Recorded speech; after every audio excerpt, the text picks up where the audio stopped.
Hello, welcome to This Side of the Ceiling. I'm Kelsey. And I'm Jill, and we're two good friends trying to live this life on this side of the ceiling as abundantly as Christ has called us to. We are by no means experts, but we love to study His Word and share everything that He has revealed and taught us. So come along with us as we open up the scriptures and dive into His wonderful Word. Hello, welcome back to This Side of the Ceiling, and we are picking up where we left off with the story of David, and we're not in a good place. Amnon has died, Absalom has killed him, so two of David's sons, and then his daughter has been raped. Right, and he's reaping the consequences of the sin still of Bathsheba. Right, yeah, and we left the end of 2 Samuel 13, verse 38 says, "After Absalom fled and went to Geshur, he stayed there 3 years.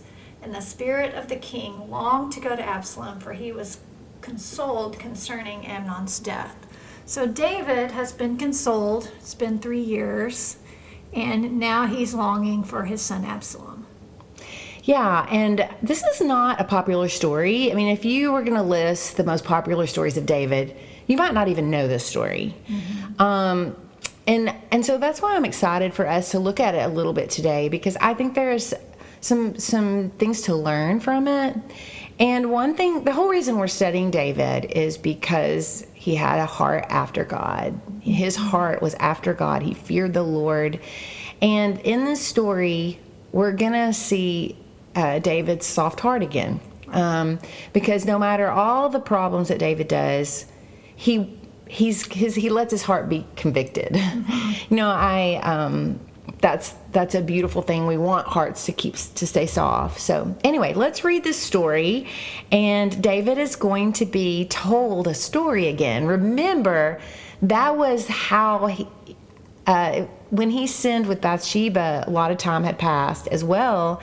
And he was not convicted until he heard the story about the man with sheep. And so he's going to be confronted with another story in a slightly different way this time. Yeah. So we're in 2 Samuel chapter 14. I'm going to start in verse 1. Joab, son of Zeruiah, knew that the king's heart longed for Absalom. So Joab sent someone to Tekoa and had a wise woman brought from there. He said to her, "Pretend you're in mourning, dress in mourning clothes, and don't use any cosmetic lotions. Act like a woman who has spent many days grieving for the dead. Then go to the king and speak these words to him." And Joab put the words in her mouth. When the woman from Tekoa went to the king, she fell with her face to the ground to pay him honor, and she said, "Help me, O king." The king asked her, "What is troubling you?" She said, "I am indeed a widow. My husband is dead. I, your servant, had 2 sons. They got into a fight with each other in the field, and no one was there to separate them. One struck the other and killed him. Now the whole clan has risen up against your servant. They say, 'Hand over the one who struck his brother down, so that we may put him to death, for the life of his brother whom he killed. Then we will get rid of the heir as well.' They would put out the only burning coal I have left, leaving my husband neither name nor descendant on the face of the earth." The king said to the woman, "Go home, and I will issue an order in your behalf." But the woman from Tekoa said to him, "My lord the king, let the blame rest on me and on my father's family, and let the king and his throne be without guilt." The king replied, "If anyone says anything to you, bring him to me, and he will not bother you again." She said, "Then let the king invoke the Lord his God to prevent the avenger of blood from adding to the destruction, so that my son will not be destroyed." "As surely as the Lord lives," he said, "not one hair of your son's head will fall to the ground." Then the woman said, "Let your servant speak a word to my lord the king." "Speak," he replied. The woman said, "Why then have you devised a thing like this against the people of God? When the king says this, does he not convict himself? For the king has not brought back his banished son. Like water spilled on the ground, which cannot be recovered, so we must die. But God does not take away life. Instead, he devises ways so that a banished person may not remain estranged from him. And now I have come to say this to my lord the king, because the people have made me afraid. Your servant thought, I will speak to the king, perhaps he will do what his servant asks. Perhaps the king will agree to deliver his servant from the hand of the man who is trying to cut off both me and my son from the inheritance God gave us. And now your servant says, may the word of my lord the king bring me rest, for my lord the king is like an angel of God in discerning good and evil. May the Lord your God be with you. Then the king said to the woman, do not keep from me the answer to what I am going to ask you. Let my lord the king speak, the woman said. The king asked, isn't the hand of Joab with you in all this? The woman answered, as surely as you live, my lord the king, no one can turn to the right or to the left from anything my lord the king says. Yes, it was your servant Joab who instructed me to do this and who put all these words into the mouth of your servant. Your servant Joab did this to change the present situation. My lord has wisdom like that of an angel of God. He knows everything that happens in the land. The king said to Joab, very well, I will do it. Go bring back the young man Absalom. Joab fell with his face to the ground to pay him honor, and he blessed the king. Joab said, today your servant knows that he has found favor in your eyes, my lord the king, because the king has granted his servant's request. Okay. In the Bible, we don't get a whole lot of stories with as rich dialogue in what you just read, where the king said this, and the woman said this, and the king said this, and the woman said this. So if you let yourself, you can really kind of see exactly how this played out. But it was all at the hands of Joab. So let me remind you who Joab is. It says that Joab is the son of Zeruiah. Zeruiah was David's sister. So these are his nephews, and he had brothers, and David had given them positions in his kingdom. And Joab was in charge of his army. And so he was very close with David. He was trusted. He's also a man of blood. He kills a lot of people, and he has a death by the sword as well. So it wasn't always great with him and David. But you're right, he knows David really well. And I think he knows David's heart too. So he sees what's happening, and he knows that David will do the right thing. But sometimes he has to be pushed. So you kind of think, okay, maybe he took a clue from Nathan. Right. He was like, remember when Nathan told that story? So Joab says, I'm going to tell a story. But this time, instead of where Nathan went in and third person told a story about this person that had a baby sheep, he hires this woman, almost like an actor, it sounds like, and says, okay, here's the story. I want you to go in here in first person, and you tell the king this is what's happening to you. Right. So that's the setup. Now, the reason this is going to work, we learn a couple of things about this woman. We learn that she's wise, so she gets it. She can follow orders, and she can play the part. Right. And then we also learn that she's from Tekoa. Now, what that just tells us is that she was not close. So this story she's telling about her two sons killing each other, David wouldn't have heard of it. It wouldn't be like, well, I didn't hear about that, you know. But she's from far away, so he wouldn't have. So there's no reason for him to be suspicious about that.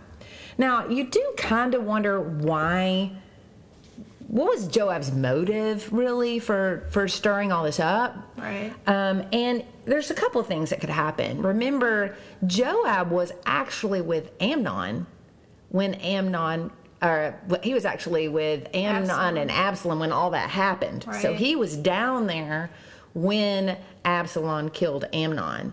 And so he could have been in cahoots with Absalom. He could have some guilt on his, he may want to let's get this all right. Let's resolve this. Let's bring Absalom back and forgive everybody that was involved with this, because he was in on it too. Right. Or secondly, he could see that the people are becoming divided. Some people going for Absalom, and some people going for David, and he could see it's creating some civil unrest.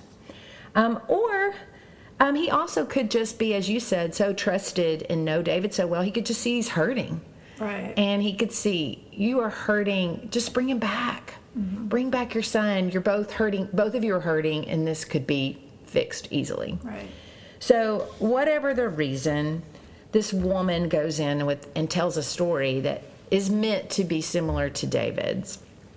And, this woman has had two sons who one has killed the other, and now the clan is going to kill her other son. And I think it's interesting. How did you read there in how she says what's going to happen to her about the coal? They would have put out the only burning coal I have left. Yeah, and I think that's a metaphor, meaning he was her provider. Coal keeps you warm in the winter. He was the one that provided for her, and if you take him away, I have nothing. And not only a provider, but the inheritance would no longer be in her husband's family anymore. So, And you can see David feeling empathy for that. yeah, that's what we love about David is he loved his people, and so he did feel that empathy. But I just have to say, when she tells her story, this woman, you get some give and take here, because David has that empathy, and the first thing he says there is, "Okay, go back. I'll give orders concerning you. Done." Right. "Okay, sure. I'll give the orders for that. Goodbye." And she's like, wait a minute." She kind of, you just see her back. "Oh, on me be the guilt. I want to say something else."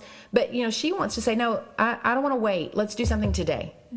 And so she says, "I want this avenger of blood," because remember, back in the Old Testament, if somebody killed you, you had a right to go kill them. It was eye for eye, tooth for tooth. So the next person in kin could go kill that person.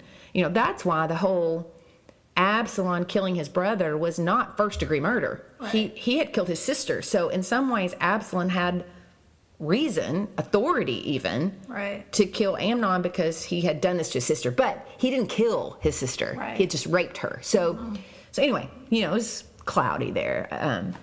But it wasn't first degree murder. He had some. Right. It was not just because he had done nothing to offend him.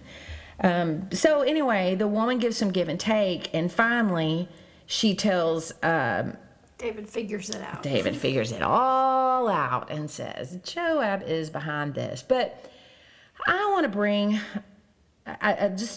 this story has meant something to me, and that is because I know a lot of us have people in our lives that we're very, very close to who don't have a relationship with the Lord, who we hurt for.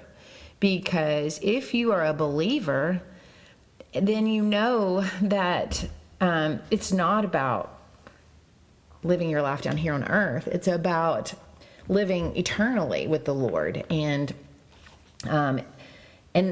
Jesus came to take care of anything that we've done, and to provide us a way to go be with him forever, and to enjoy the best fulfilling life down here as well. Right. But if you've ever had that person that you've prayed for to come to know Jesus as their Savior the way that you know them, it can be very frustrating, because God also gave us free will. Right. So he's not going to force someone to follow him. But so I was in a dark place for several years, having prayed for somebody to know the Lord that I loved very much, and somehow this verse came across my path, this chapter, verse 14, and it's this woman speaking, and she is telling it's when she says in verse 14, "We must all die. We are like water spilled on the ground, which can't be gathered up again. But God will not take away life, and he devises means so that a banished one will not remain an outcast." And in my situation, when I read that, I thought, okay, my loved one still has not claimed Jesus as his Savior, but I can look back and see opportunities that he had to do that. And I can look back and go, but there was this Christian at his workplace that reached out to him. And but there was this time. And I looked at different ways, and I felt like God was showing me, I don't want him to be estranged from me either. I'm trying to figure out how to get him back. Yeah, and my NIV and your ESV both uses the word devises a way. Yeah.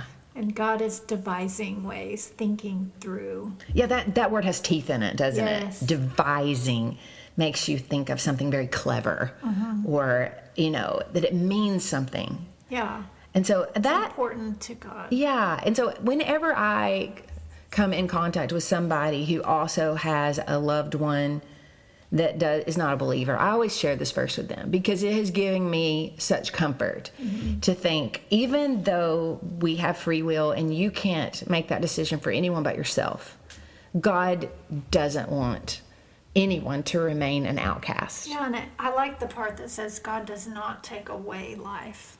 Yeah. Instead, he devises way. He doesn't want people to be estranged from him. Right. And isn't there a verse that says that's why he hasn't come back to earth? Yeah. Is because he's waiting for more people to come. Right.